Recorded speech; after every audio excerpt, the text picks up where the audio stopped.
Hello everyone, I am Radha Pandey. Once again, we are going to learn the chapter of class 11 biology, that is breathing and exchange of gases.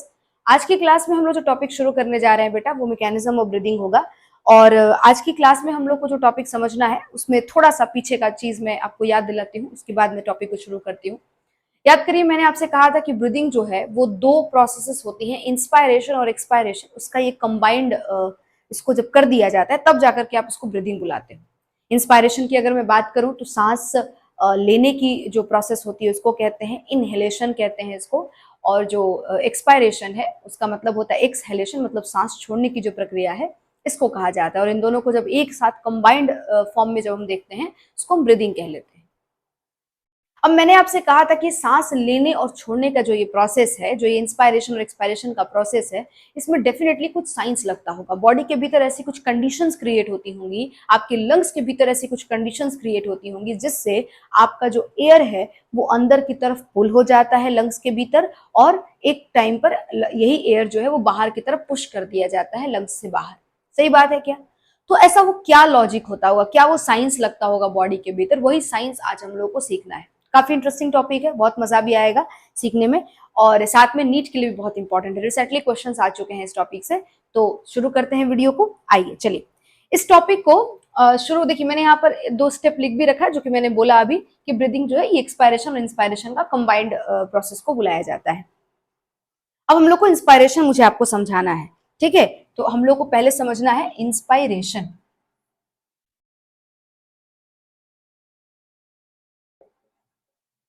Inspiration, ठीक है।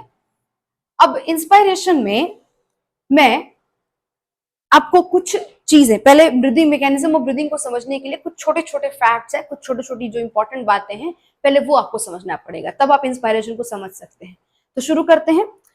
याद करिए, मैंने आपको thoracic cavity बताया था। क्या होता है थोरैसिक कैविटी? आइए देखिएगा जरा, ये देखिए, ये आपका थोरैसिक कैविटी है, ये आपका थोरैसिक कैविटी है जिसके भीतर, जिसके भीतर ये आपका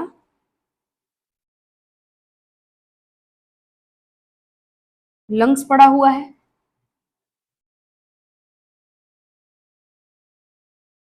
ये आपका लंग्स पड़ा हुआ है, ठीक है। और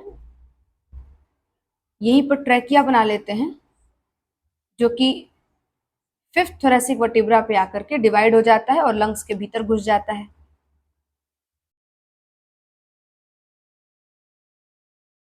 सही है। चलिए, अब याद करिए, मैंने आपको कुछ चीजें बताई थी। मैंने आपसे कहा था कि लंग्स जो है वो डबल मेम्ब्रेन से घिरा हुआ स्ट्रक्चर है, और इस मेम्ब्रेन को प्लूरल मेम्ब्रेन कहते हैं। जो इसका एक मेम्ब्रेन होता है वो लंग्स के सरफेस से इंटैक्ट होता है, लंग्स के सरफेस से लगा हुआ होता है, और इसको विसरल प्लूरा कहा जाता है। ये अंदर की तरफ होता है, समझ रहे हैं? इसको हम लोग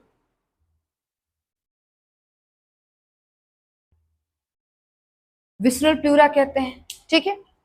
जबकि वहीं आपका एक और मेम्ब्रेन होता है जो कि थोरैसिक वॉल के साथ लगा हुआ होता है, और इसको हम लोग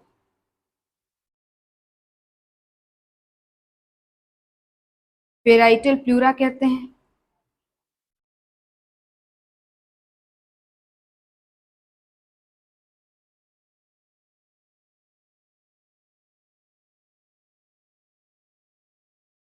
सही है, ठीक है। ये थोरैसिक वॉल है।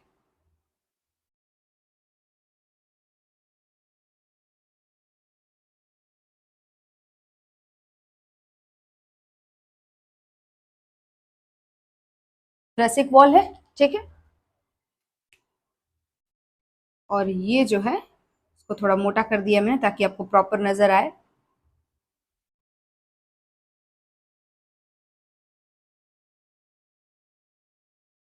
ये आपको पेराइटल प्लूरा है, ठीक है। और ये जो है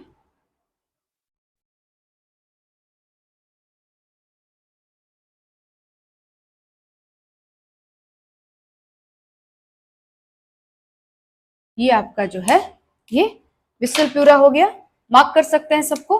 आइए चलिए, ये जो रेड वाला है इसको क्या बोलते हैं हम लोग? Visceral pleura. जो आपका ये ग्रीन वाला है इसको क्या कहते हैं?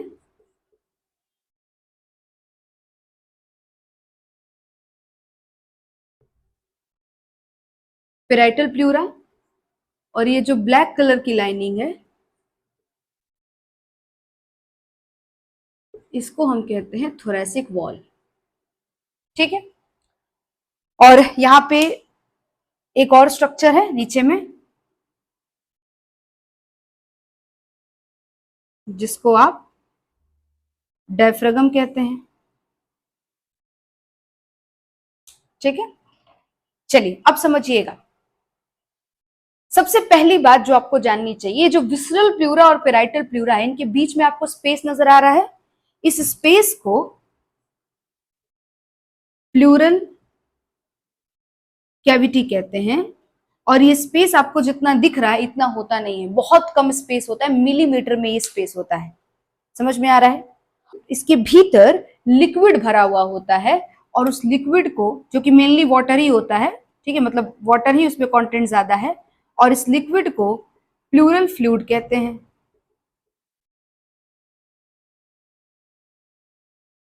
इसको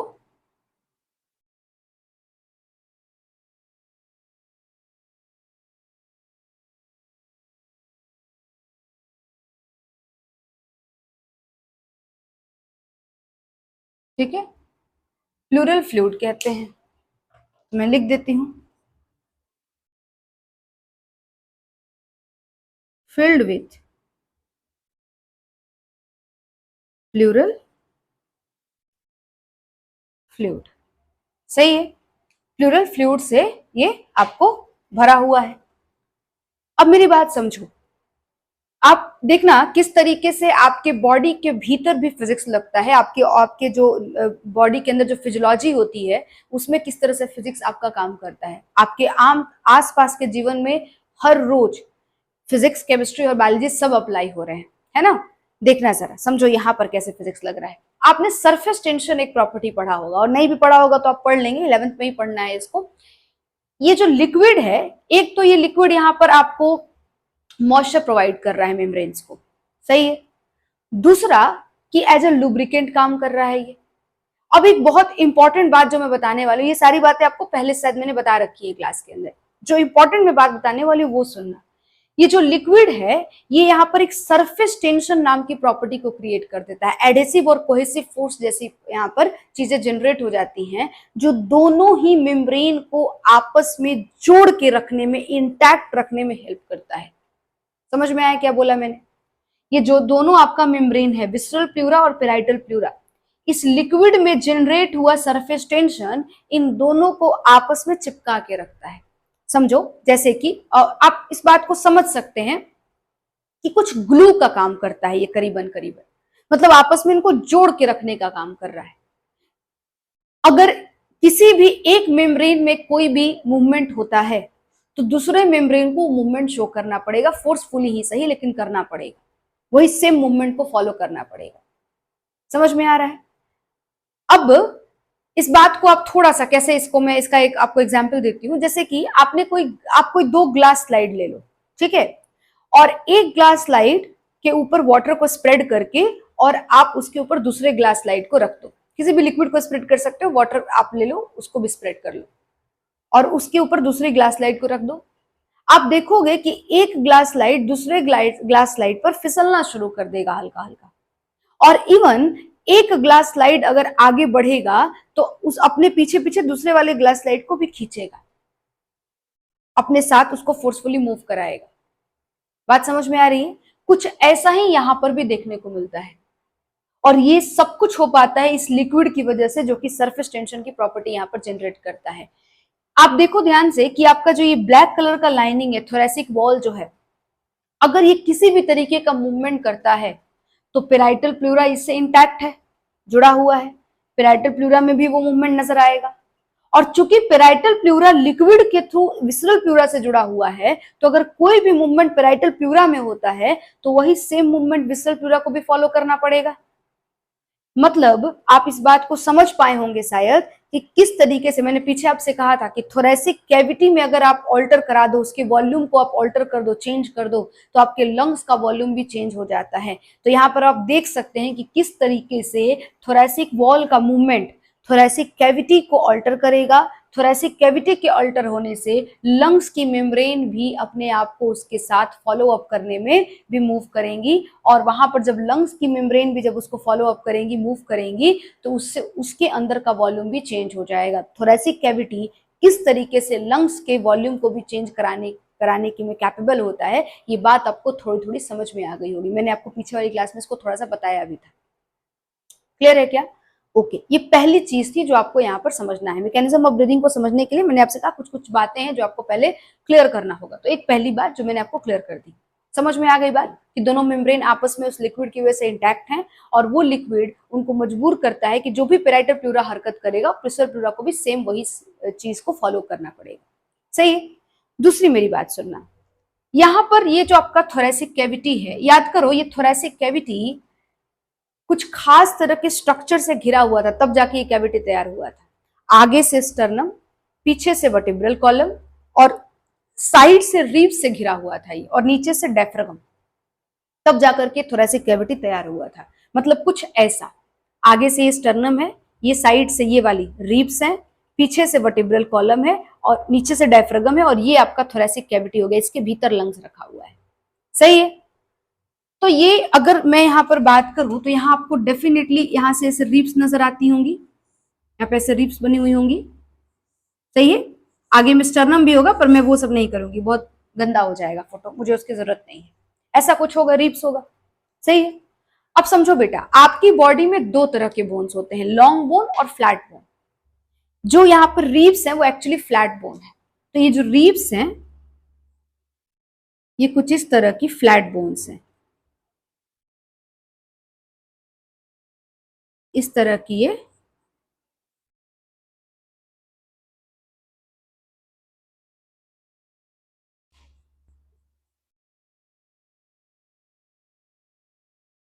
फ्लैट बोन्स है। सही है?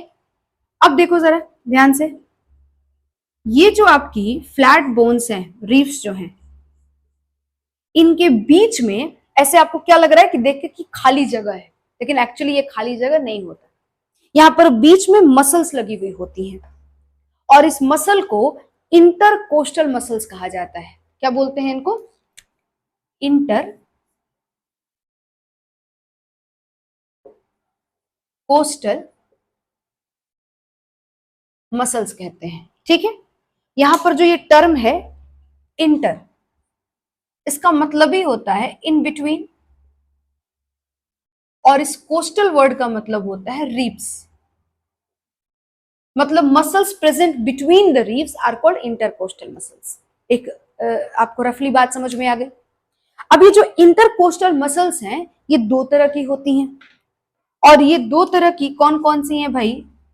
तो एक जो है उसका नाम है EICM, और दूसरा जो है उसका नाम है IICM। इंटरकोस्टल मसल्स को ICM बुलाते हैं। ठीक है? जो आपकी EICM है इसका फुल फॉर्म है एक्सटर्नल इंटर कोस्टल मसल्स, और इसका फुल फॉर्म है इंटरनल इंटर कोस्टल मसल्स। सही है? मतलब इन रीब्स के बीच में देखो, यहां पर ये दो रीब्स हैं, इनके बीच में एक ऊपर की तरफ मसल है जिसको एक्सटर्नल इंटरकोस्टल मसल बुलाते हैं, और एक नीचे की तरफ, पीछे की तरफ, नीचे नहीं पीछे की तरफ एक मसल्स है, उसको इंटरनल इंटरकोस्टल मसल्स बुलाते हैं। और ये दोनों मसल्स ही आपके ब्रीदिंग प्रोसेस में पार्टिसिपेट करती हैं। समझ में आई आपको मेरी बात? अब ये दोनों मसल्स एक साथ किसी एक ही स्टेप में हेल्प नहीं करती। जिसका नाम ई से शुरू होता है वो आई वाले प्रोसेस को सपोर्ट करता है, और जिसका नाम आई से शुरू होता है वो ई वाले प्रोसेस को सपोर्ट करता है। ऐसा क्यों मैम? क्यों नहीं? दोनों ही मसल्स इंस्पायरेशन को सपोर्ट करती हैं या दोनों ही मसल्स एक्सपायरेशन को सपोर्ट करती हैं? बिल्कुल बेटा, ये भी एक सवाल है। ऐसा इसलिए क्योंकि इनका ओरिएंटेशन डिफरेंट है, इनका जो अलाइनमेंट है, इनका जो अरेंजमेंट है रिब्स के बीच में, वो कुछ इस तरीके का है कि इनका अरेंजमेंट ही डिसाइड करता है कि कौन से प्रोसेस को सपोर्ट करेंगी। कैसे अरेंजमेंट? एक थोड़ा सा आप इसको रफ भाषा में जानो कि किस तरह से अरेंजमेंट है। आप जब हायर स्टडीज में जाओगे तो बहुत डिटेल में पढ़ना होता है, लेकिन थोड़ा सा मैं चाहती हूं कि आप इस बात को जानो। देखना, ये जो आपका एक्सटर्नल इंटरकोस्टल मसल्स है बेटा, aligned in downward and forward direction, जबकि जो इंटरनल इंटरकोस्टल मसल्स हैं ये कुछ aligned in downward and inward direction. सही है? ये कुछ आपको डाउनवर्ड और फॉरवर्ड डायरेक्शन में और ये कुछ डाउनवर्ड और इनवर्ड डायरेक्शन में। दिखाती हूं मैं किस तरह से, समझना। जैसे जो आपका एक्सटर्नल इंटरकोस्टल मसल्स है वो नीचे की तरफ आया है और बाहर की तरफ है, तो कुछ ऐसे मान लो अरेंज है।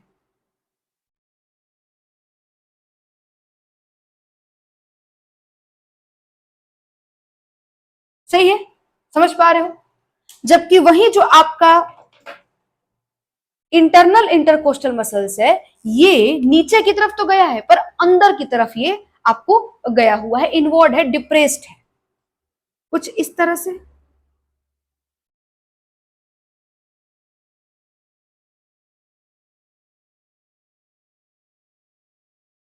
कुछ इस तरह से।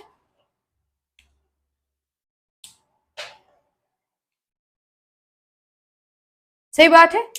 मतलब आप अगर इस बात को समझ पा रहे हैं तो आप देखिए कि ये आपका जो मसल है, ये दोनों रिब्स हैं, इसमें जो आगे वाला मसल्स है वो आपको नीचे की तरफ और बाहर की तरफ झुकाव रखता है, कुछ इस तरह से।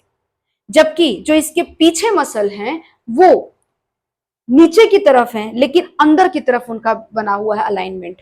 पीछे की तरफ जो मसल्स लगी हुई हैं वो नीचे तो गई हैं पर अंदर की तरफ दबी हुई हैं। वो समझ में आ रहा है थोड़ा थोड़ा क्या बोल रही हूं मैं?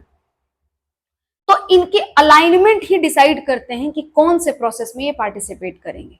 आई थिंक आपको मेरी बात समझ आई होगी। सही है? चलो, तो मैंने अब तक आपको 3 बातें बता दी हैं और ये तीनों बातें आपको याद रखनी है मैकेनिज्म ऑफ ब्रीदिंग को समझने के लिए। पहली बात मैंने आपसे कही कि 2 प्लूरल मेम्ब्रेन है और दोनों प्लूरल मेम्ब्रेन के बीच में प्लूरल फ्लूइड मौजूद है जो कि सरफेस टेंशन जैसी प्रॉपर्टी को क्रिएट करता है और उस प्रॉपर्टी की वजह से दोनों मेम्ब्रेन आपस में ऑलमोस्ट चिपकी हुई होती हैं, लगी हुई होती है, आपस में इंटैक्ट होती हैं। और किसी भी एक मेम्ब्रेन के अंदर कोई अगर हरकत होता है तो दूसरे मेम्ब्रेन को भी सेम वही चीज को फॉलो करना पड़ेगा, सेम वही मूवमेंट को फॉलो करना पड़ेगा। सही है? वही अगर मैं बात करूं तो दूसरा आपका यहाँ पर जो मैंने पॉइंट समझाया वो मैंने आपको बोला कि रिब्स के बीच में आपकी इन जो मसल्स होती है उसको इंटरकोस्टल मसल्स कहते हैं और वो इंटरकोस्टल मसल्स 2 तरह की होती हैं, EICM और IIC। तीसरी जो मैंने इंपॉर्टेंट बात बताई वो मैंने आपसे कहा कि जो EICM और IICM है ये दोनों एक साथ एक ही प्रोसेस में पार्टिसिपेट नहीं करती। जो आपका EICM है वो आपके इंस्पायरेशन को सपोर्ट करता है जबकि IICM एक्सपायरेशन को सपोर्ट करता है। और ऐसा इसलिए है क्योंकि इनका जो अलाइनमेंट है, जो इनका ओरिएंटेशन है रिब्स के बीच में वो डिफरेंट है और इनका अलाइनमेंट ही डिसाइड करता है कि कौन से स्टेप में इनको पार्टिसिपेट करना है, कौन से प्रोसेस में इनको हिस्सा लेना है। क्लियर है ये सारा बात? अब शुरू करते हैं। अब हम लोग के पास वो सारा इंपॉर्टेंट बात आ चुका है जो इंस्पायरेशन को समझने के लिए चाहिए। अब मैं इंस्पायरेशन की बात शुरू करती हूँ। आओ, ये सब मैं हटाऊंगी, ठीक है? इंस्पायरेशन प्रोसेस जो है वो होने का मतलब है कि सांस को अंदर लेना, मतलब हवा को अंदर लेना, ठीक है? और इंस्पायरेशन प्रोसेस को कराने के लिए, समझना, इंस्पायरेशन प्रोसेस को कराने के लिए आपका जो लंग्स के भीतर का जो प्रेशर है, लंग्स के भीतर के प्रेशर के लिए भी एक टर्म यूज किया है आपके बुक में, उसको कहते हैं इंट्रा पल्मोनरी प्रेशर। ध्यान से सुनना, ये इंट्रा वर्ड है, INTRA, इंट्रा मतलब अंदर, INTER इंटर मतलब बीच में। सही है? तो जो इंट्रा पल्मोनरी मतलब लंग्स होता है, बताया है आपको, इंट्रा पल्मोनरी प्रेशर जो होता है वो आपका प्रेशर यहाँ पर कम होना चाहिए। सही है, तो मैंने क्या बोला कि इंट्रा पल्मोनरी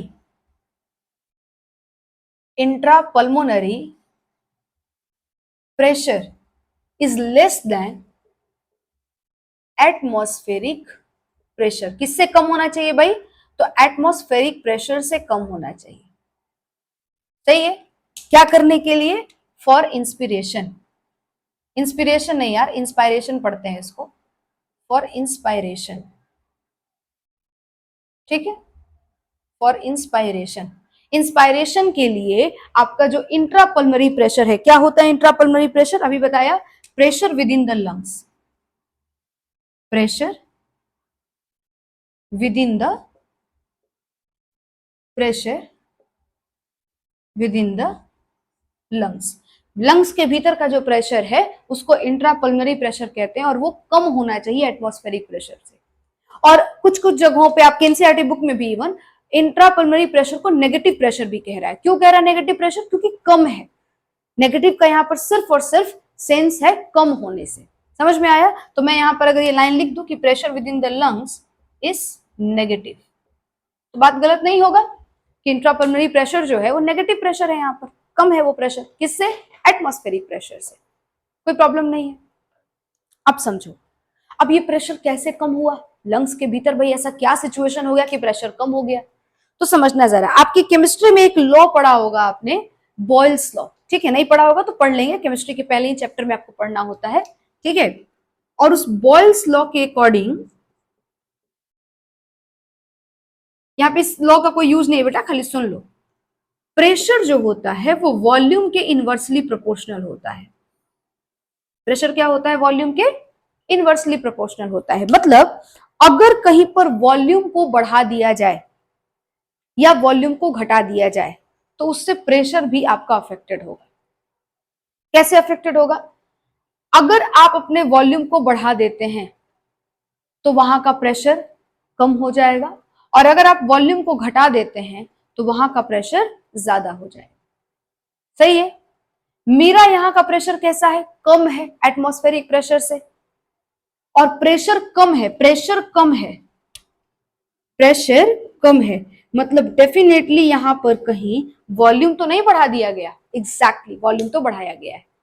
लंग्स के भीतर वॉल्यूम को बढ़ा देते हैं हम लोग, जिससे वहां का प्रेशर कम हो जाता है, और प्रेशर कम होने से आपकी जो एयर है वो अंदर की तरफ चली आती है। आप जानते हैं इस बात को कि कोई भी चीज higher pressure to lower pressure move करता है। तो हायर प्रेशर से, एटमॉस्फेरिक प्रेशर में एयर का प्रेशर ज्यादा है और लंग्स के भीतर एयर का प्रेशर कम है, तो हायर प्रेशर से लोअर प्रेशर की तरफ एयर जो है वो मूव कर जाती है, लंग्स के भीतर चली जाती है। कुछ बात समझ में आई? मैम कैसे करते हैं इस वॉल्यूम को कम? कैसे इस वॉल्यूम को हम लोग मैम यहाँ पर बढ़ाते हैं जिससे प्रेशर कम हो सके? यही सीखना है हम लोगों को, कैसे इस वॉल्यूम को बढ़ाया जाता है।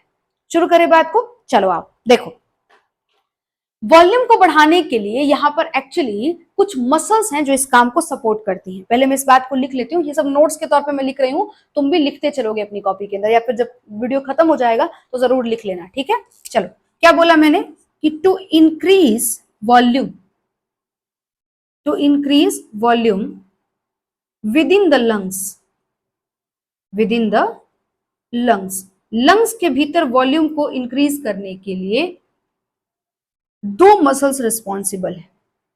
कौन कौन सी? पहली जो एक मसल है उस मसल का नाम है EICM, अभी बताया इसके बारे में, एक्सटर्नल इंटरकोस्टल मसल्स। ठीक है, और जो दूसरी मसल है उसका आपको याद है, मैंने पीछे वाली क्लास में कहा था कि डायफ्रागम भी एक मस्कुलर स्ट्रक्चर होता है, आपको बोला था मैंने। और देख लीजिए इसी मस्कुलर स्ट्रक्चर का अब यूज होने जा रहा है। जो दूसरा मसल है वो एक्चुअली डायफ्रागम है, डायफ्रागम है। सही है, तो ये दोनों मसल्स के भीतर, ये दोनों के भीतर नहीं, ये दोनों मसल्स ही मिलकर के लंग्स के वॉल्यूम को इंक्रीज करती है। क्या करती है मैम? ये दोनों मसल्स बेटा कॉन्ट्रैक्शन करती है। क्या करती हैं ये दोनों मसल्स? कॉन्ट्रैक्शन करती है। मैं यहाँ पे लिख भी देती हूँ, ये दोनों मसल्स, नजर आ रहा है ना आपको? कॉन्ट्रैक्शन करती है, ठीक है। किस तरह से कॉन्ट्रैक्शन करती है वो समझो, ठीक है। देखना यहां पर ये दोनों जो आपके रिप्स नजर आ रही है, ठीक है, इस तरह से बहुत सारे रिप्स हैं, ये दो रिप्स जो आपको नजर आ रही है, इसके बीच में जो ये मसल्स है इंटरकोशल मसल्स, इसमें से एक मसल जो बाहर की तरफ है और नीचे की तरफ है, जिसको आप EICM कहते हैं, एक्सटर्नल इंटरकोशल मसल्स कहते हैं, वो आपके रिप्स के बीच में ऐसे मौजूद है। अब सोच कर देखो कि मसल्स बाहर की तरफ है, ठीक है, नीचे की तरफ आ रहा है और बाहर की तरफ आ रहा है, तो अगर ये रिप्स, इस रिप्स कॉन्ट्रैक्शन अगर होगा तो बेसिकली रिप्स क्लोज आएंगी, और जब रिप्स क्लोज आएंगी तो जब ये रिप्स इसके करीब आने की कोशिश करेगा तो इससे चिपकने के लिए उसको मसल्स के साथ अपने पाथ को फॉलो करना पड़ेगा, और मसल्स बाहर की तरफ गई हुई हैं तो इस रिप्स को भी बाहर की तरफ जाना पड़ेगा, तब जाकर के इस रिप से चिपक सकेगा वो। कुछ कुछ बात समझ में आ रहा है? थोड़ा सा महसूस करना पड़ेगा, ठीक है, क्योंकि देखो इसको विजुअलाइज नहीं करा सकती मैं, थोड़ा महसूस करोगे, थोड़ा फील करोगे तो ही तुमको समझ में आएगा, ठीक है, वरना सिर्फ याद करने का ही ऑप्शन बचेगा। तो मेरी बात ध्यान से सुनो, मैं समझाती हूँ, कोई प्रॉब्लम नहीं है। सुनो, मैंने कहा कि जो आपकी मसल्स हैं वो बाहर की तरफ आकर के लगी हुई है अगले रीप से, तो जब ये रीप इस रीप के करीब जाने की कोशिश करेगा तो ये इसको कुछ इस तरह से बाहर की तरफ होकर के लगना पड़ेगा इस रीप से, तब जाकर के भाई मसल्स पकड़ के रखी हुई है दोनों को, तो ये वाले रीप्स इस वाले रीप के पास आना चाहता है और मसल्स कुछ बाहर की तरफ लेकर के जा रही है, उसको बाहर की तरफ निकली हुई है, तो ये रीप इस रीप के पास आने के लिए थोड़ा बाहर की तरफ झुकेगा, सही है। और इस चक्कर में ध्यान से सुनना, इस चक्कर में आपकी जो रीप्स है, ऐसे रीप्स है, ये कुछ इस तरह से बाहर की तरफ फूल जाएंगी क्या, ऐसे कुछ बाहर की तरफ फूलती हुई नजर आएंगी क्या? समझ में आ रहा है? क्लियर हो रहा है? बहुत ज्यादा वॉल्यूम में चेंज नहीं आ जाता है, बहुत थोड़ा सा चेंज आता है, लेकिन वो थोड़ा सा चेंज हमारे लिए बहुत छोटा बात है, हम उसको इग्नोर कर सकते हैं, लेकिन बॉडी के लिए बहुत बड़ी बात है, वो बहुत बड़ा चेंज है। समझ में आया क्या बोला मैंने? तो जब आपकी दोनों रिप्स एक दूसरे के करीब आने की कोशिश करती हैं तो ये अल्टीमेटली थोड़ा सा आपका जो यहाँ पर जो आपका ये रिबकेज होता है, जो ये वाला हिस्सा होता है आपका, ये रिबकेज फुलता है, मतलब थोरेसिक वॉल ऊपर की तरफ मूव कर रहा है, रिप्स जो है वो ऊपर की तरफ मूव कर रही है, स्टर्नम थोड़ा ऊपर की तरफ बढ़ रहा है, कुछ इस तरह से फूल रहा है, सही है। और जब ये स्टर्नम और रिप्स ऊपर की तरफ रेज करेंगी, बढ़ेंगी, तो अल्टीमेटली ये वाले वॉल्यूम एक्सपेंशन हो जाएगा क्या, ये वाला वॉल्यूम बढ़ जाएगा क्या? नहीं, मसल्स के कॉन्ट्रैक्ट होने से आपका जो ये वाले डायरेक्शन में वॉल्यूम है वो क्या कर जाता है, एक्सपैंड कर जाता है, वॉल्यूम बढ़ जाता है। अब सोच कर बताओ ये वाला डायरेक्शन कौन सा है, मतलब ये वाला डायरेक्शन कौन सा है? ये आगे वेंट्रल है, पीछे डॉर्सल है, तो ये हम इसको कह सकते हैं डोर्सो वेंट्रल एक्सिस बोल सकते हैं। बिल्कुल। अब मैं देखो ये वाला फोटो में हटाऊंगी, ठीक है, इस फोटो को मैं हटाऊंगी यहाँ पर, और एनसीईआरटी में एक फोटो दिया हुआ है उसको मैं यहाँ पर बनाती हूँ और फिर समझाती हूँ तुमको।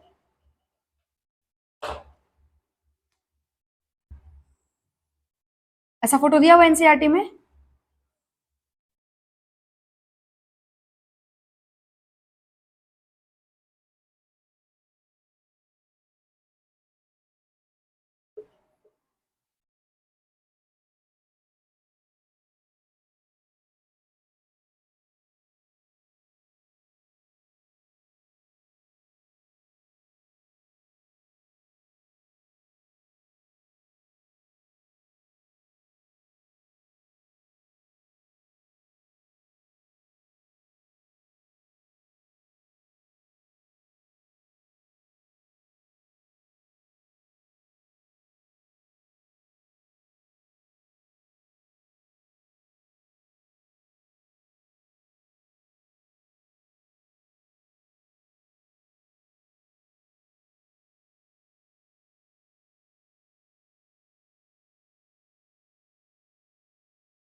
आप एनसीईआरटी से ही बना सकते हो, कोई प्रॉब्लम नहीं है, ठीक है, मैं एनसीईआरटी वाला ही फोटो बनाने की कोशिश कर रही हूँ।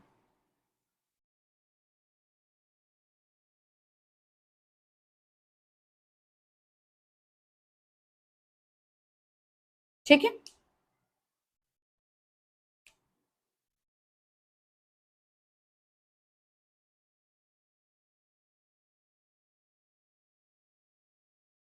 चलो देखना जरा, ये आपका एक्चुअली रिब्स का पोजीशन दिखाया गया है, सही है, और ये आपका वर्टिब्रल कॉलम है, सही बात है, और ये लंग कैविटी है, समझ रहे हो। और देखना ये आपका डेफ्रागम वाला हिस्सा है। अब समझो, ये रिब्स वाले हिस्सा ऊपर की तरफ चढ़ गई, रिब्स और स्टर्नम वाला, तो मैं यहां पे लिख दूं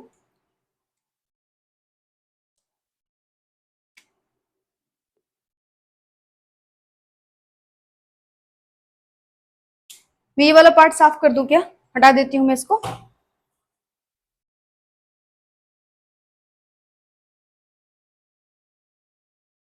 देखना क्या लिखना है मुझे यहां पर, रिब्स एंड स्टर्नम रेज्ड, ऊपर की तरफ मूव कर गई हैं, ठीक है, raised in dorso ventral axis, dorso ventral axis में, ठीक है। और ये डॉर्सो वेंट्रल एक्सिस में जब ये रेस की हैं तो उससे हुआ क्या अल्टीमेटली, तो इससे हुआ है this will increase the volume, increase the thoracic volume, this will increase the thoracic volume and ultimately, and ultimately नहीं लिखती हूं, thoracic volume as well as lungs volume, सही है। थोरेसिक वॉल्यूम को और लंग्स वॉल्यूम को अल्टीमेटली ये क्या कर देगा, इंक्रीज कर देगा, कोई दिक्कत। और एक इंटरेस्टिंग चीज, एक और बात जो हमको यहाँ पर छूट रहा है हम लोग को, ये रिब्स और स्टर्नम के रेस करने के पीछे वजह क्या है, तो भाई इसके पीछे का वजह है कॉन्ट्रैक्शन, कॉन्ट्रैक्शन इन एक्सटर्नल इंटरकोस्टल मसल्स, सही है। एक्सटर्नल इंटरकोस्टल मसल्स जो रिब्स के बीच में मौजूद थी मसल्स, उनमें कॉन्ट्रैक्शन हुआ, जिससे रिब्स और स्टर्नम ऊपर की तरफ कुछ इस तरह से, जब एक्सटर्नल आपके रिब्स के बीच की जो मसल थी जब उन्होंने कॉन्ट्रैक्ट किया तो आपका अल्टीमेटली रिब्स ऊपर की तरफ फुला, रिब्स और स्टर्नम ऊपर की तरफ मूव किए, और जब ये ऊपर की तरफ मूव किए तो डॉर्सो वेंट्रल एक्सिस में इनका उन्होंने वॉल्यूम को एक्सपैंड कर दिया, थोरेसिक कैविटी को एक्सपैंड कर दिया, बढ़ा दिया। और जब थोरेसिक कैविटी के वॉल्यूम में चेंज हुआ, वॉल्यूम इंक्रीज कर गया, तो अल्टीमेटली लंग्स के भी वॉल्यूम में चेंज आ गया, क्योंकि उसके पीछे थोरेसिक वॉल ऊपर गया, उसके पीछे पीछे पेराइटल वॉल भी ऊपर गया, उसके पीछे पीछे विसरल वॉल भी ऊपर गया, विसरल लेयर जो मेम्ब्रेन था वो भी ऊपर गया, जिससे ओवरऑल आपका लंग्स का वॉल्यूम डॉर्सो वेंट्रल एक्सिस में बढ़ गया। समझ में आई आपको बात क्या बोला मैंने। अब मेरी बात ध्यान से सुनना, ये पूरा का पूरा जो आपका यहाँ पर वॉल्यूम का इंक्रीमेंट हुआ, इससे इस डायरेक्शन में आपका वॉल्यूम तो बढ़ गया है। अभी एक और चीज करना है, सुनो क्या, अब याद करो आपका यहाँ पर डेफ्रागम है, ठीक है, और मैंने आपको बताया था कि डेफ्रागम का नॉर्मल शेप डोम शेप होता है, गुंबद शेप होता है, सही है। तो आपका डेफ्रागम ऐसे मौजूद है, सही है। अब ये डेफ्रागम को अगर ऐसे करा दिया जाए तो अल्टीमेटली ये डेफ्रागम क्या कर गया, कॉन्ट्रैक्ट कर गया। अब बहुत सारे बच्चे बोलेंगे कि नहीं मैम ये कॉन्ट्रैक्शन थोड़ी नहीं, ये तो रिलैक्सेशन है। नहीं बेटा, ये रिलैक्सेशन नहीं है, समझो। जब कोई रिलैक्स होता है तो अपने नॉर्मल पोजीशन में आ जाएगा, जैसे मैं रिलैक्स हो जाऊंगी तो अपने नॉर्मल पोजीशन में आ जाऊंगी। लेकिन अगर मुझे कोई स्ट्रेसफुल सिचुएशन है मेरे लिए, कॉन्ट्रैक्ट मुझे कराया जा रहा है, तो कोई पर्टिकुलर जो भी शेप मुझसे मेंटेन करने के लिए कहा जाएगा, जो भी पोस्चर मेंटेन करने के लिए कहा जाएगा, वो पोस्चर मेंटेन करूंगी। मतलब बात मेरी नहीं, क्योंकि हम लोग की बॉडी पर बात गलत साबित हो जाएगा, लॉजिकली वो सही नहीं है। लेकिन यहां पर सोच कर देखो, रिलैक्स का मतलब क्या, जो नॉर्मल पोजीशन है वो ऑब्टेन कर ले। रिलैक्स का तो ये मतलब होता है। डायफ्रागम का नॉर्मल शेप तो ये होता है, डोम शेप। तो डायफ्रागम इस वक्त में रिलैक्स होता है, और जब ये ऐसे फ्लैट हो जाता है ना तो ये कॉन्ट्रैक्ट हो जाता है। ये बात समझ में आई कि नहीं आई। बहुत बार यही वाला चीज मिसकंसेप्शन रहता है बच्चों को, वो ये बात नहीं इस बात को समझ पाते। लेकिन तुम हर बार यही बात समझो, हर बार जब भी तुम्हारे मन में मिसकंसेप्शन पैदा हो, तुम सोचो कि कोई भी रिलैक्स जब करेगा तो अपना जो ओरिजिनल शेप है उसको ऑब्टेन कर लेगा भाई, उसको एक्वायर कर लेगा। और डोम शेप्ड उसका एक्चुअल शेप होता है, तो वो उसको एक्वायर करके बैठे ना। मतलब जब भी वो फ्लैट हो जाए ना, कौन, डेफ्रागम, तो आपका जो डेफ्रागम है वो कॉन्ट्रैक्ट कर गया है। सही है। अब समझ के देखो, आपका डेफ्रागम फ्लैट हुआ, मतलब देखो ऐसे जब है और जब ऐसे से ऐसे हो गया तो वॉल्यूम इस एक्सिस में भी बढ़ गया, नीचे थोड़ा सा वॉल्यूम, नीचे थोड़ा सा वॉल्यूम इंक्रीज कर गया। और याद करो इस तरह के वॉल्यूम को, इस तरह के ओरिएंटेशन को आप क्या कहते हो? ये वाले जो पोजीशन, इसको मैंने इंटीरियर बोला था आपको पिछली क्लास में, और जो नीचे वाला आपका पोजीशन है उसको आप पोस्टीरियर कहते हो। तो मतलब ये एंटेरो पोस्टीरियर डायरेक्शन है। ये वाला देखो, ये वाला डोर्सो वेंट्रल है, ठीक है, और ये वाला एंटेरो पोस्टीरियर है। समझ में आया? तो मेरी बात समझ आई आपको? तो मैं यहां पर अगर इस बात को लिख दूं तो आई थिंक गलत नहीं होगा। यहां पर जो डेफ्रागम है वो नीचे की तरफ आ रहा है, सही है। और इसको क्या कहा जाना चाहिए भाई? डेफ्रागम अगर नीचे आ रहा है तो क्या बोलोगे आप कि डेफ्रागम कॉन्ट्रैक्टेड, कॉन्ट्रैक्ट कर गया है डेफ्रागम, सही है। और ये डेफ्रागम जो कॉन्ट्रैक्ट करेगा, ध्यान से देखना, यहां पे थोड़ा सा स्पेस की कमी है तो थोड़ा सा तुमको मैनेज भी करना पड़ेगा। देखो इधर, डेफ्रागम के कॉन्ट्रैक्ट करने के पीछे, है ना, डेफ्रागम के कॉन्ट्रैक्ट करने के पीछे क्या राज है? मतलब इसके कॉन्ट्रैक्ट होने से क्या होगा? देखो इसमें थोड़ा सा ऐसे उल्टा एरो बना देते हैं। डेफ्रागम कॉन्ट्रैक्ट करेगा जब आपका एक्सटर्नल इंटरकोस्टल मसल्स कॉन्ट्रैक्ट किया तो रिब्स और स्टर्नम ऊपर चढ़ गई। जब डेफ्रागम कॉन्ट्रैक्ट करेगा तो डेफ्रागम बिकम्स फ्लैट, तो मैं लिख दू इट बिकम्स फ्लैट, ये फ्लैट हो जाएगा। और इसके फ्लैट होने से क्या होगा? इसके फ्लैट होने से क्या होगा? This will also increase the thoracic and lungs volume in, यहां वाली जो बात है ना मैं वो यहां लिख देती हूं, ठीक है, पूरा मिटा के नहीं लिखती हूं। Antero posterior direction, antero posterior direction, सही है क्या? या antero posterior axis, antero posterior axis, सही है क्या? कुछ समझ में आया कि नहीं आया आपको? कुछ बात आपको समझ में आई है? ठीक है। क्या कहा मैंने कि आपका जो लंग है, ठीक है, ये आपका लंग कैविटी है, ये आपका लंग्स का कैविटी है जिसका वॉल्यूम दो डायरेक्शन में बढ़ाया गया, एक इस डायरेक्शन में एक्सपैंड किया गया और एक इस डायरेक्शन में एक्सपैंड किया गया। और ये दोनों ही डायरेक्शन में जब वॉल्यूम को एक्सपैंड किया गया, इसको एक्सपैंड कराने के लिए आपका एक्सटर्नल इंटरकोस्टल मसल्स को कॉन्ट्रैक्ट करना पड़ा और आपका इधर डेफ्रागम को कॉन्ट्रैक्ट करना पड़ा, तब जाकर के हो सका। वॉल्यूम के एक्सपैंड करने से प्रेशर क्या हो गया अंदर का? यहाँ पे जब आपने वॉल्यूम को बढ़ा दिया तो प्रेशर क्या कर गया? यहाँ का अल्टीमेटली गिर गया होगा। और जैसे ही आपका प्रेशर गिर जाएगा वैसे ही बाहर से अंदर की तरफ एयर जो है वो मूव कर जाएंगी। समझ में आया कि नहीं आया? बाहर से एयर जो है वो अंदर की तरफ क्या कर जाएंगी? रश कर जाएंगी, मूव कर जाएंगी। कोई दिक्कत? क्लियर है ये सारा बात? ओके। अब समझो, यहां पे मुझे कुछ बातें तुमको और बतानी है। तुम में से जिन लोगों ने लोकोमोशन चैप्टर पढ़ लिया है वो तो खैर जानते होंगे, लेकिन जो नहीं जानते हैं बेटा मैं उनके लिए एक बात बताती हूँ। समझना, ये बात मैंने बायोमोलिक्यूल्स में भी समझाई थी, जब पीछे 11th क्लास का बायोमोलिक्यूल चैप्टर पढ़ाया था तब भी बताया था। आपके बॉडी में किसी भी तरह के मूवमेंट को कराने के लिए मसल्स का कॉन्ट्रैक्ट करना बहुत जरूरी है। जैसे मैं बात कर रही हूँ तो मेरा जो ये जबड़ा है, ये पूरा का पूरा, मेरे जॉज जो है ये मेरे हिल रहे हैं, तो इसके लिए यहाँ पर यहाँ की मसल्स कॉन्ट्रैक्ट हो रही है।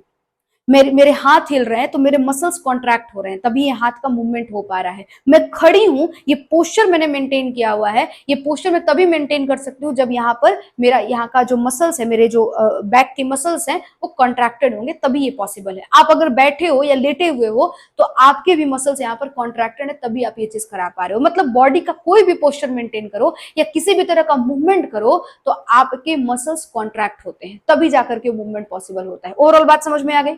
मतलब बिना मसल्स के कॉन्ट्रैक्शन के मूवमेंट नहीं हो सकता बॉडी में, सही है। और मसल्स के कॉन्ट्रैक्ट करने के लिए एनर्जी रिक्वायर्ड होता है, एटीपी चाहिए होता है। अब तुम बताओ, तुम यहाँ क्या कर रहे हो? मसल से तो कॉन्ट्रैक्ट कर रहे हो, तो एनर्जी लगा होगा कि नहीं लगा होगा? डेफिनेटली लगा होगा।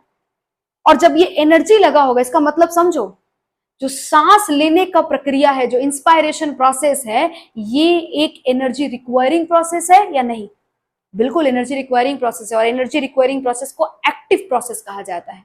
तो आई थिंक आपको ये बात समझ में आ गई होगी। मैं यहाँ पे लिख देती हूं कि ये एक एनर्जी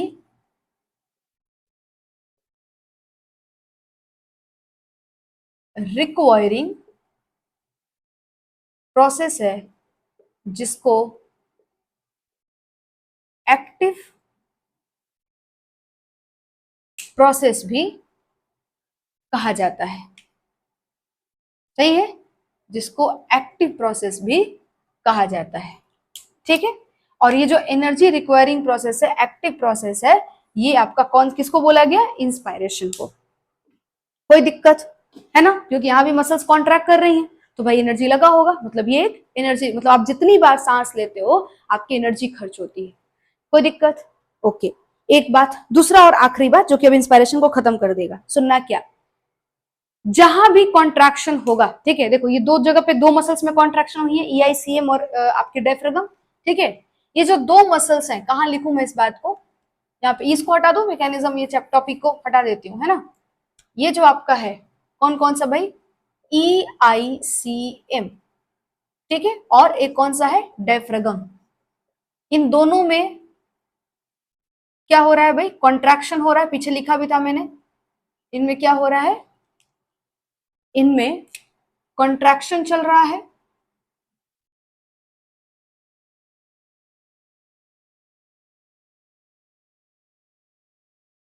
कॉन्ट्रैक्शन हो रहा है इनमें, ठीक है। और इनके कॉन्ट्रैक्शन होने से ही ये आपका पूरा का पूरा इंस्पायरेटरी प्रोसेस कंप्लीट हो पा रहा है। इसलिए इनको एक साथ मिला करके बेटा इंस्पायरेटरी मसल्स भी कहा जाता है। इनको एक साथ मिला करके इंस्पायरेटरी मसल्स भी कहते हैं हम लोग। कोई दिक्कत क्या? समझ आई आपको ये बात? ओके। अब आपके मन में एक सवाल होगा कि मैम, बॉडी को कैसे पता कि लंग्स को कब कॉन्ट्रैक्ट कराना है और कब उसको रिलैक्स कराना है? ये बात बॉडी को कैसे मालूम चलता होगा? बिल्कुल, बहुत जेन्युइन क्वेश्चन है। समझिएगा इस बात को। आपके बॉडी में, आपका पूरा बॉडी जो है ब्रेन के कंट्रोल में है, और आपके ब्रेन ने बहुत सारी अपने मेंबर्स को बॉडी में जगह जगह पर बिठा रखा है। अब आपके पूरी बॉडी में केमो रिसेप्टर्स लगे हुए होते हैं, जो सिग्नल्स को रिसीव कर सकते हैं केमिकल्स के क्वालिटी और क्वांटिटी को देख करके। तो ये जो केमो पढ़ाऊंगी, केमो रिसेप्टर के बारे में बात करें, रेगुलेशन ऑफ ब्रीदिंग जब आएगा तो वहां पर हम लोग पढ़ेंगे केमो रिसेप्टर्स क्या होते हैं। आप फिलहाल समझो कि किसी केमिकल को देख करके सेंस कर लिया, सिग्नल उसका जो है वो समझ लिया कि भाई कुछ सिग्नल भेजने के लायक बन गए, सेंस कर लिए कि भाई ये चीज यहाँ पर हो रहा है। सही है, अब समझना है यहाँ पर जो ये केमो रिसेप्टर्स होते हैं वो आपकी पूरी बॉडी में लगे हुए जगह जगह पे। और ये केमो रिसेप्टर जब भी आपके बॉडी में CO2 का कॉन्सेंट्रेशन एक लेवल के बाद बढ़ जाता है, आप जब सांस लेते हो तो ऑक्सीजन और CO2 दोनों अंदर जाता है, लेकिन ऑक्सीजन का कॉन्सेंट्रेशन ज्यादा होता है, समझ रहा? तो आपके बॉडी में CO2 भी मिलेगा, ऑक्सीजन भी मिलेगा, दोनों मिलेगा ब्लड के भीतर। लेकिन जब भी एक पर्टिकुलर लेवल से ज्यादा CO2 का कॉन्सेंट्रेशन हो जाए, एक पर्टिकुलर कॉन्सेंट्रेशन से ज्यादा CO2 का कॉन्सेंट्रेशन हो जाए, तो आपका बॉडी जो है, आपका जो केमो रिसेप्टर है, वो उसको तुरंत सेंस कर लेता है। और जैसे ही उसको सेंस करेगा तुरंत वो सिग्नल भेजेगा आपके ब्रेन को। आपके ब्रेन में आपके बॉडी के हर एक हरकत के लिए लगभग सेंटर बना हुआ है। पढ़ेंगे हम लोग ब्रेन, बहुत डिटेल में पढ़ेंगे और बहुत मजा भी आएगा। एक सेंटर होता है, मैं नाम लेती हूँ उसका, रेस्पिरेटरी सेंटर कहते हैं उसको। जब रेस्पिरेटरी सेंटर के पास ये सिग्नल जाता है तो रेस्पिरेटरी सेंटर समझ जाता है कि बॉडी में ऑक्सीजन की जो अमाउंट है, जो कॉन्सेंट्रेशन है वो कम हो गई है, CO2 का कॉन्सेंट्रेशन बढ़ गया है, और इसकी वजह से वो तुरंत सिग्नल भेजता है लंग्स को कि वो कॉन्ट्रैक्ट करे। उसके एक्सटर्नल इंटरकोस्टल मसल्स को सिग्नल भेजता है कि वो कॉन्ट्रैक्ट करे, उसके डायफ्रागम को सिग्नल भेजता है कि वो कॉन्ट्रैक्ट करे, और इस कॉन्ट्रैक्शन से ही आपका फिर से एयर जो है, मतलब इंस्पायरेशन प्रोसेस जो है वो कंप्लीट हो पाता है। आई थिंक आपको मेरी बात समझ में आ गई होगी। अब आपको ये क्लियर हो गया होगा कि कॉन्ट्रैक्शन यूं ही नहीं होता, आपके बॉडी में रिसेप्टर्स लगे हुए हैं, वो उसको सेंस करती हैं CO2 के लेवल को, और सेंस करने के बाद आपके ब्रेन को सिग्नल भेजती है, फिर ब्रेन सिग्नल भेजता है किसको, आपके लंग्स को, कि वो कॉन्ट्रैक्ट कराए अपने मसल्स को और इंस्पायरेशन प्रोसेस को वहां पर कंप्लीट करे, एयर को अंदर ले आए, ऑक्सीजन को अंदर ले आए। क्लियर हो गया ये चीज, समझ में आई ये बात? ओके। अब एक लास्ट प्रोसेस रह गया जो मुझे बताना है, ठीक है? थोड़ा सा वीडियो लंबा होगा लेकिन सीखना पड़ेगा, एक साथ ही सीखेंगे तो ही आपको समझ में ज्यादा अच्छा आएगा। बात शुरू करें? ज्यादा नहीं है, थोड़ा सा बताना है मुझे, तो मैं ये सब पहले हटा लेती हूँ यहाँ पर। सही है, ये आपका लंग कैविटी है, फिगर में ज्यादा चेंज नहीं करना है कोई खास।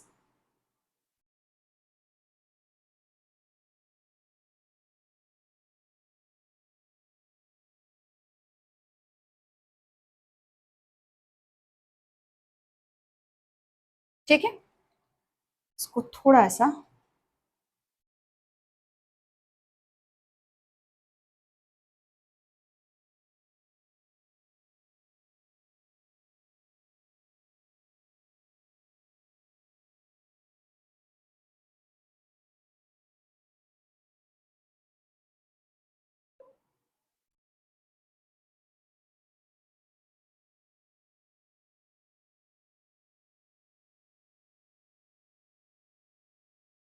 सही है।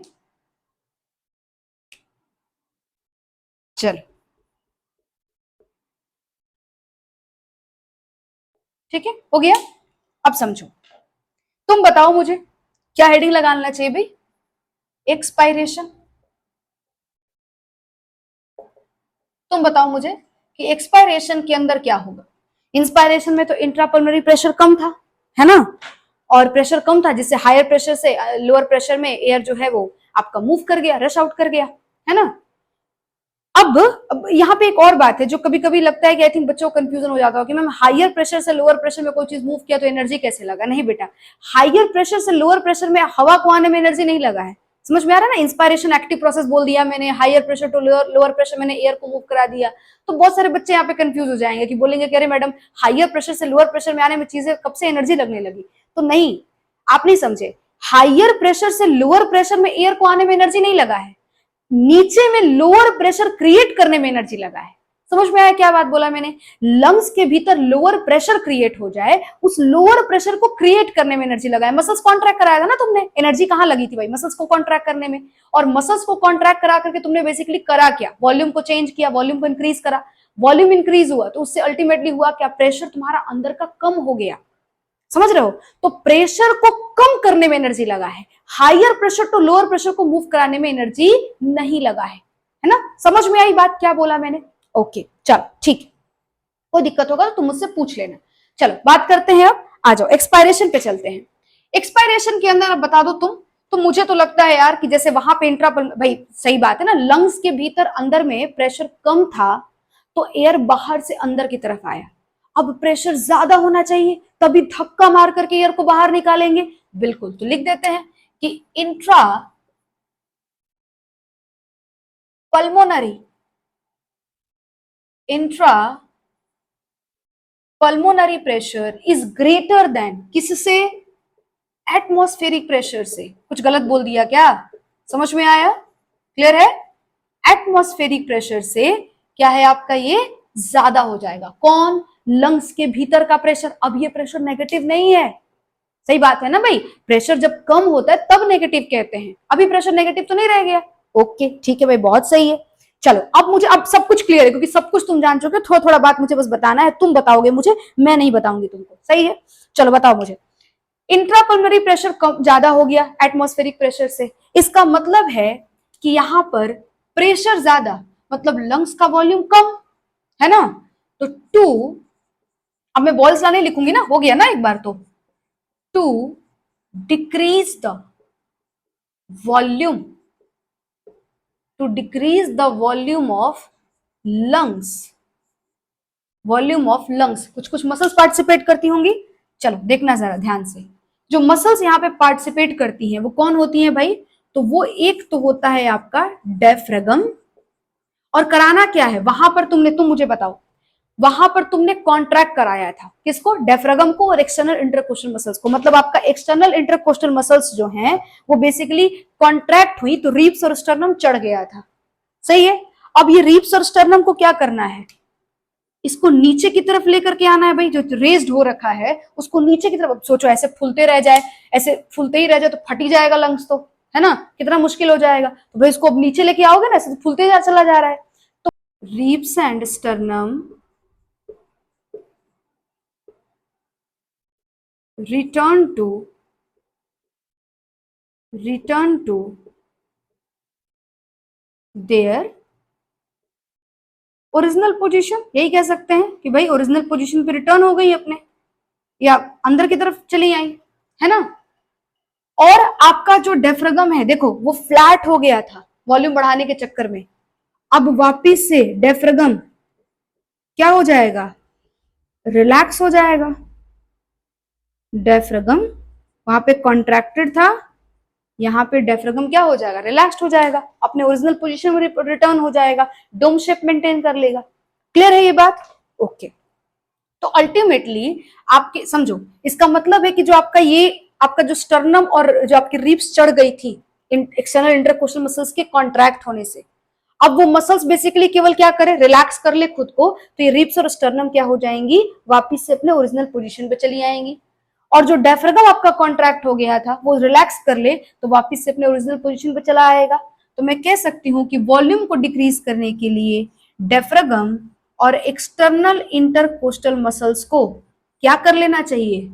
रिलैक्सेशन। वहां पे कॉन्ट्रैक्शन किया था इन्होंने ना, अब इनको क्या करना चाहिए? रिलैक्सेशन कर लेना चाहिए। सही है। अगर ये रिलैक्स कर जाती हैं तो अल्टीमेटली आपके लंग्स का वॉल्यूम क्या हो जाएगा? लंग्स का वॉल्यूम क्या हो जाएगा? कम हो जाएगा। और लंग्स का वॉल्यूम कम हो जाएगा तो प्रेशर बढ़ जाएगा, जिससे एयर जो है वो बाहर की तरफ रश आउट कर जाएगी, क्योंकि अंदर का प्रेशर ज्यादा और बाहर का प्रेशर एटमॉस्फेरिक प्रेशर कम, तो आपको बेसिकली एयर जो है वो बाहर की तरफ निकल जाएगा। सही बात है। अब एक आधा बातें वो सुनो। मसल्स को कॉन्ट्रैक्ट करने में एनर्जी लगती है, पर मसल्स को रिलैक्स करने के लिए एनर्जी का रिक्वायरमेंट नहीं होता है। तो मतलब यहां पर तो ये मसल्स बेसिकली रिलैक्स की हुई हैं, ये दोनों मसल्स रिलैक्स कर रही हैं, तो यहां तो एनर्जी लगा नहीं होगा। मतलब ये प्रोसेस जो है बेटा वो कैसा हो जाएगा? पैसिव प्रोसेस है। कैसा प्रोसेस है ये? पैसिव प्रोसेस है। क्या मतलब होता है पैसिव प्रोसेस का? नो एक्सपेंडिचर ऑफ एनर्जी, लिख दो, no expenditure, no expenditure of energy, कोई एनर्जी खर्च नहीं हुआ है यहां पर। No expenditure of energy, passive process हो गया ये। कौन? एक्सपायरेशन। सही है। ओके। अब सुनना, आपके ही बुक में साफ साफ नहीं लिखा है पर उन्होंने भी लिखा हुआ है, ध्यान से सुनना। अगर ये एक्सपायरेशन अगर नॉर्मल किया जाए, नॉर्मल एक्सपायरेशन हो रहा है, तब तक तो ये पैसिव रहता है। लेकिन जैसे ही आप एक्सपायरेशन को फोर्सफुली कराना शुरू करते हो, कब कराते हैं मैम फोर्सफुली एक्सपायरेशन? जैसे आप एक्सरसाइज कर रहे हो तो आप गहरी सांस को लेते हैं और गहरी सांस छोड़ते भी हैं। तो जब आप गहरी सांस को छोड़ते हैं, या फिर आपको सर्दी खांसी हो जाए, कफ एंड कोल्ड हो जाए, सही है, तो उस वक्त में आप खांसी आपको जो आती है तो उस वक्त आपको सांस लेने छोड़ने में भी काफी प्रॉब्लम फील होता है। वहां पर जब आपको जो आप एक्सपायरेशन कर रहे हो वो भी आपका जो होता है वो फोर्सफुल एक्सपायरेशन होता है। समझ में आ रहा है? दौड़ रहे हो तब भी आपका फोर्सफुल एक्सपायरेशन होता है, ज्यादा अंदर सांस लेते भी हो और छोड़ते भी हो। सही है क्या? कैंडल को आप बुझाते हो तब भी आपका सांस बाहर की तरफ निकलता है। ठीक है। आप पूरा फोर्स के साथ उसको बुझाने के लिए जाते हो जब, तो वहां पर भी आपका एक्सपायरेशन जो होता है वो करीबन करीबन फोर्सफुल होता है। ठीक है। सब कुछ अगर आपको यहाँ पे एग्जाम्पल में सारा एग्जाम्पल आपको ना भी समझ में, एक्सरसाइज तो बहुत अच्छे से क्लियर हो रहा होगा कि आप डीप ब्रीथ करते हैं और आप एक्सेल भी करते हैं बहुत ज्यादा गहरा, है ना। तो जो ये प्रोसेस है ये आपका फोर्सफुल एक्सपायरेशन है। और फोर्सफुल एक्सपायरेशन का मतलब है कि रिब्स और स्टर्नम को जबरदस्ती पकड़ करके अंदर की तरफ जल्दी से खींचा जा रहा है, समझ में आ रहा है। और अंदर खींचने के लिए फिर वहां पर कोई चाहिए भाई जो आराम से खुद से चल चल के आ रहा है, उनको वो रिब्स और स्टर्नम क्या हो रही है, एक्सटर्नल इंटरकोस्टल मसल जैसे जैसे धीरे धीरे रिलैक्स करेगा वैसे वैसे ओरिजिनल पोजीशन पे आएंगी। अब वहां पे कोई अगर एक अंदर में बैठ करके और पकड़ के उनको जल्दी से अंदर की तरफ खींच ले तो जल्दी से अंदर की तरफ चली आएंगी और ज्यादा से ज्यादा एयर आप बाहर निकाल पाएंगे। समझ में आया, कम समय में अधिक एयर निकाल पाएंगे। तो ये जो आपका डीप एक्सेल होता है, जो आप ये एक्सपायरेशन करते हैं, इस काम के लिए फिर से आपको एक मसल्स रिक्वायर्ड होती है और वो मसल्स कोई और नहीं इंटरनल इंटरकोस्टल मसल्स है। और वो इंटरनल इंटरकोस्टल, ध्यान से सुनना, याद है ना मसल्स कैसे अरेंज थी, नीचे की तरफ थी और अंदर की तरफ थी। अब वो मसल क्या करती है, रिब्स के बीच में लगी हुई है, समझो रिब्स के बीच में लगी हुई है। अब रिब्स के बीच में लगी हुई मसल्स जब कॉन्ट्रैक्ट करेंगी तो दोनों रिब्स एक दूसरे के करीब आएंगी और जब करीब आएंगी तो एक रिब के करीब जाने के लिए अंदर की तरफ दबेगा, डिप्रेस्ड होगा और पकड़ करके रिब्स और स्टर्नम को पूरी तरह से नीचे की तरफ खींच लेगा। कुछ कुछ महसूस हो रहा है, क्या बोल रहे हैं, कुछ कुछ फील कर पा रहे हो। जो आपका ये आपका रिब केज है, जो आपका ये बना हुआ है रिब्स और स्टर्नम, ये डिप्रेस्ड, यहाँ पे जो इंटरनल इंटरकोस्टल मसल्स हैं ये पकड़ के इसको जब अंदर की तरफ पुश करेंगी, जब इसको खींचेंगी, पुश नहीं सॉरी पुल करेंगी, तो ये आपका जो रिब्स और स्टर्नम है डिप्रेस्ड हो जाएगा, अंदर की तरफ चला आएगा। सही है। और इसको कराने के लिए इंटरनल इंटरकोस्टल मसल्स जो होती हैं वो यहां पर पार्टिसिपेट करती हैं और ये इंटरनल इंटरकोस्टल मसल्स कॉन्ट्रैक्टेड, ये क्या करती हैं बेटा, कॉन्ट्रैक्टेड इफ फोर्सफुल एक्सपायरेशन अकर। अगर फोर्सफुल एक्सपायरेशन होता है तो ये कॉन्ट्रैक्ट कराती हैं, तब जाकर के आपका जो ये प्रोसेस है एक्सपायरेशन वहां पे वो हो पाता है। समझ में आया, ये फोर्सफुल एक्सपायरेशन वो कराने के लिए आईआईसीएम कॉन्ट्रैक्ट करती है और जब भी कोई मसल्स कॉन्ट्रैक्ट करेगी तो फिर से एनर्जी लगेगा, है ना। तो अल्टीमेटली जब भी फोर्सफुल एक्सपायरेशन आप करते हैं तो ये आपका बेटा जी फिर से एक्टिव प्रोसेस बन जाता है, अब ये पैसिव प्रोसेस नहीं रह जाता। समझ में आया, ये जो आपका है ना ये आपका एक्टिव प्रोसेस बन जाता है, मतलब फोर्सफुल एक्सपायरेशन जो है वो एक्टिव प्रोसेस है जिसमें आपकी आईआईसीएम का रोल होता है। समझ में आ रहा है क्या, उसमें आपके आईआईसीएम पार्टिसिपेट करती हैं, बेसिकली वो कॉन्ट्रैक्ट करती हैं। समझ आया। अब केवल आईआईसीएम नहीं होता है, मैंने पीछे भी कहा कि जितना मैं बता रही हूं उतना चीज नहीं होता, उससे काफी कुछ ज्यादा होता है। यहाँ पे और भी मसल्स होती हैं जो कि इसमें पार्टिसिपेट करती हैं, लेकिन आपके बुक में जितना दिया है उसके बेसिस में बात करूं तो आईआईसीएम ही है। सही है क्या। आपकी बुक में एक और लाइन भी लिखा हुआ है। अब आपको ये बात समझ में आ गई, और एक और चीज पहले बता लेती हूँ फिर आगे चलती हूँ, उस बुक के लाइन पर चलती हूँ, बस यही लास्ट बात रह गया है। सुनना, ये जो आईआईसीएम है, ठीक है, इसके साथ साथ कुछ और भी मसल्स होती है। मैंने कहा वो कौन सी मसल होती है भाई, एब्डोमेन की मसल्स होती है। ठीक है, आपको याद है मैंने बताया था बॉडी के भीतर दो रीजन होता है, थोरैसिक रीजन और एब्डोमेन रीजन। एब्डोमेन रीजन की जो कुछ कुछ मसल्स हैं आपकी, वो डायफ्रागम के नीचे वाला रीजन को एब्डोमेन रीजन कहा गया था, अगर आपको याद हो तो। एब्डोमेन रीजन की जो कुछ कुछ मसल्स होती हैं वो मसल्स यहाँ पर पार्टिसिपेट करती हैं, तब जाकर के फोर्सफुल एक्सपायरेशन आपका हो पाता है। समझ में आ रहा है। और ये फोर्सफुल एक्सपायरेशन कराने में, ध्यान सुनो, आपकी बुक में एक लाइन लिखा है, इसी लाइन को समझाने के लिए इतनी बात समझा रही हूं मैं। वहां लिखा हुआ है कि जब भी आपको आपका इंस्पायरेशन और एक्सपायरेशन को क्या करना हो, उसको उसके स्ट्रेंथ को बढ़ाना हो, मतलब आपको डीप ब्रीद करना हो या डीप आपको एक्सहेल करना हो, हवा को ज्यादा गहरा निकालना हो या सांस को गहरा लेना हो, इन दोनों ही केस में आपकी कुछ और भी एडिशनल मसल्स वहां पे खर्च होती हैं, एडिशनल मसल्स वहां पे आपकी ऐड होती हैं, जुड़ती हैं, तब जाकर के प्रोसेस कंप्लीट हो पाता है। और वो एडिशनल मसल्स कोई और नहीं, एब्डोमेन की मसल्स होती है। तो आई थिंक आपको अब बात समझ में आ गया होगा। सही है क्या, कि एब्डोमेन की मसल्स वहां पार्टिसिपेट करती हैं, तो आप डीप ब्रीथ और डीप एक्सेल कर पाते हो, वो इसी बात को समझा रहा है। सही है। तो यहाँ पे ध्यान से सुनना, मैं जो आखिरी बात बोलना चाहती हूँ, मैंने आपसे कहा था डायफ्रागम और ईआईसीएम ये इंस्पायरेटरी मसल्स है, ऊपर लिखा था मैंने, क्योंकि ये कॉन्ट्रैक्ट करती हैं, एक्टिव प्रोसेस इंस्पायरेशन को उन्होंने कर दिया था। अब यहाँ पर एक्सपायरेटरी मसल्स कभी आपसे पूछे तो उसका आंसर आईआईसीएम, क्योंकि ये कॉन्ट्रैक्ट करता है, और साथ में और क्या कहा मैंने, आईआईसीएम एंड